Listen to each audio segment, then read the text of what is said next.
bisa mendengar itu. Itu nanti kan ada bab tentang wattiba'ul janaiz.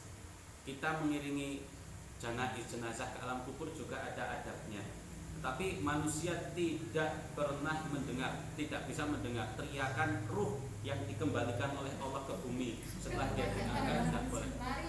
Iya, makanya di dalam hadis dikatakan kalau manusia itu bisa mendengar teriakan itu, maka manusia itu semuanya akan pingsan. Iya, manusia semuanya akan pingsan. Kalau bisa mendengar apa yang dikatakan oleh ruh itu ketika dikembalikan lagi sama Allah, yang mengiring jenazah itu semuanya pingsan. Itu saking mengerikan dan saking menakutkan, luar biasa. Jadi kalau dia melihat ke atas, dia sedang melihat yang sesuatu yang sangat berat.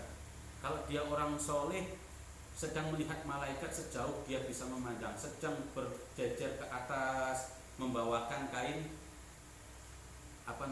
mori, kain kafannya itu. Jadi yang dikafani tidak cuma jasadnya saja, ternyata ruh juga dikafani.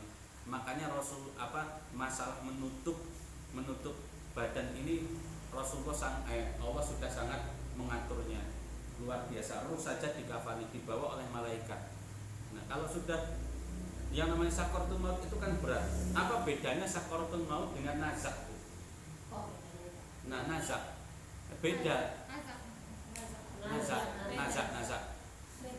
beda. Kalau nazak itu pas dicabutnya seperti ini sakitnya.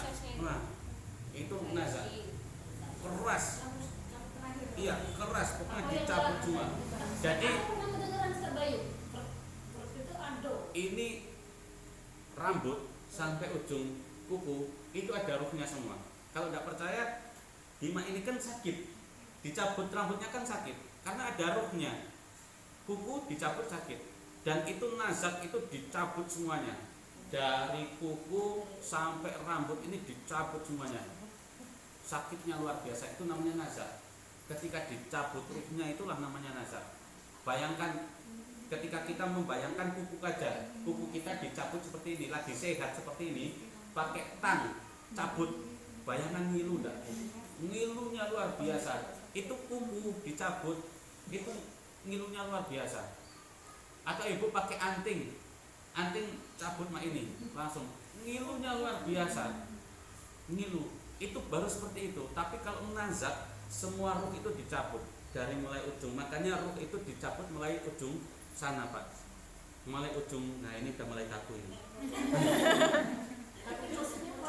Prosesnya kan seperti enggak berbarengan. Makanya ruh itu pertama dicabut dari sini, ujung kuku. Kaki ini mulai kalau seperti ini ya. Nah, kooperatif ini jenazahnya. Jadi ini sudah mulai kaku. Jadi ini. Nah, kayak menyatu seperti ini, kaku seperti ini. Jadi kakinya sudah mulai seperti ini. Nah, ini sudah tercabut. Ini tanda-tandanya ketika sudah talqin, kemudian sudah ruh mulai dicabut, ini kaku luar biasa, ini kaku. Kalau pas dicabut itu kaku, nanti kalau ruhnya itu sudah lepas, lemes. Ini kaku. Ini dicabut di sini kaku mulai ke atas. Ini sakit, di sini sakit cabut, ke sini sakit. Setiap jengkal, setiap sentimeter, setiap milimeter itu sakitnya luar biasa.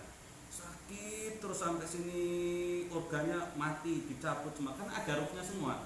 Bayangkan ini kuku aja satu dicabut, sakitnya luar biasa. Ini ya kulit, tulang semuanya dicabut, pelan-pelan dicabut terus sampai sini jantungnya dicabut. Tetapi ketika jantung itu sudah nggak ada ruhnya, mata masih bisa. Mata itulah terakhir indera yang mengikuti ruh, paling setia dengan ruh itu mata. Jadi nggak usah heran kalau orang yang sudah dicabut ruhnya kemudian mata itu melek, melalak. Itu memang iya, itu tanda bahwasanya indera yang paling setia dengan ruh itu mata.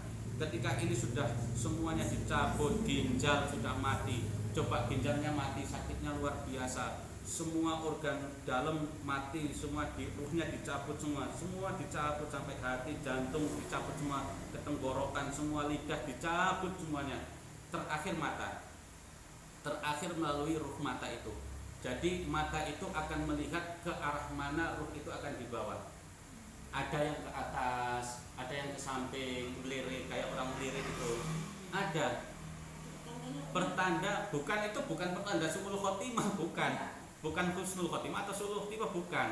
Kalau husnul khotimah kan salah satu tandanya kalau dia berkeringat keningnya. Kalau mata itu tidak ada hubungannya antara wah ini belalak kayak orang mau marah, ini suul khotimah, tidak. Karena apa? Itu saking sakitnya, kemudian dia melihat ke arah mana ruhnya di bawah. Itu terakhir kali mata bisa melihat ruhnya, keluar dari jasadnya. Kemudian kalau dibawa ke atas, ya ke atas. Kalau ke samping kanan dia akan seperti ini, kiri juga seperti ini. Nah, kalau ruh itu sudah dicabut seperti ini, dicabut semua, baru dia akan lemes. Sudah lemes seperti ini. Maka sudah lemes ya. Maka sudah lemes, sudah nggak kaku lagi. Yang pertama kali mata itu langsung ditutup, Bu. Langsung ditutup matanya. Karena kalau baru pertama kali masih bisa ditutup, tapi kalau nunggu beberapa saat, 3 menit, 4 menit, sudah nggak bisa ketutup lagi. Itu bukan pertanda wah ini matinya jelek, ini matanya nggak bisa ditutup, makanya dilakban.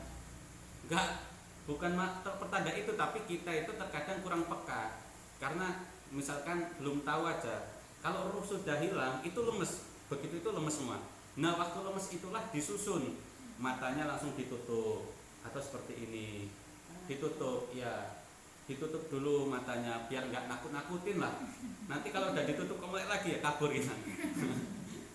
Udah ditutup seperti ini ya, sambil berdoa. Kalau kita berdoa Allahumma firlahu atau Allahumma firlaha, atau seperti doa Bismillah ala milati Rasulillah sallallahu alaihi wasallam, atau kalau enggak ya Allahumma firlahu warhamhu warfa' darajatahu, seperti itu.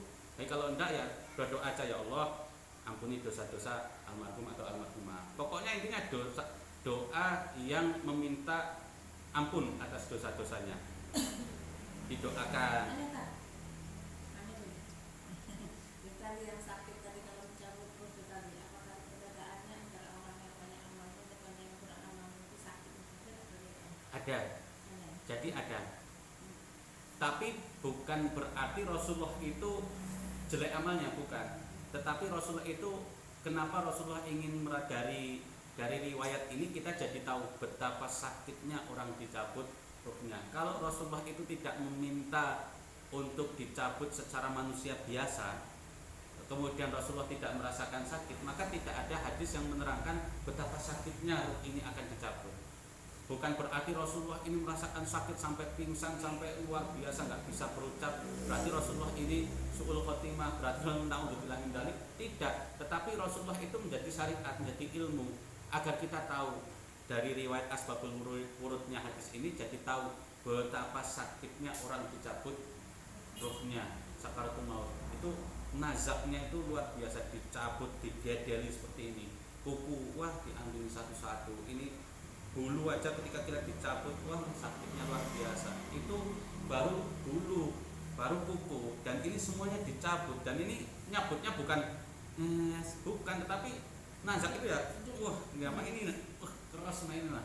Itu nazak benar-benar di wah, kalau ibarat kalau kita matain tulang tuh benar-benar sekali udah, itu sakitnya luar biasa. Bukan pelan-pelan, bukan, tetapi ketika ruh kuku itu dicabut ya wah begitu, wah pokoknya sakitnya luar biasa. Itu nazak. Terus balik itu tadi, kalau kita pas dia sudah sakaratul maut itu kan kita sebaiknya ditunggu dengan keadaan ya. Nah kalau cerita orang ngomong sakit kan mesti sakit ya.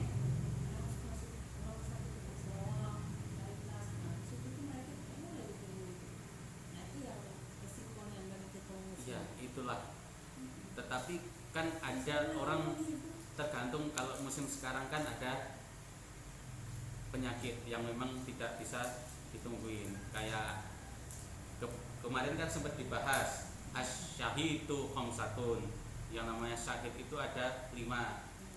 Al-mat'un, yang al-mat'un taun, wal maktun orang yang sakit perut, kemudian wal gharik orang yang tenggelam, wasahibul admi wasahibul admi orang yang terkena longsor, wa fisabilillah itu 5 golongan, tetapi tergantung itu sakit dunia atau sakit akhirat, karena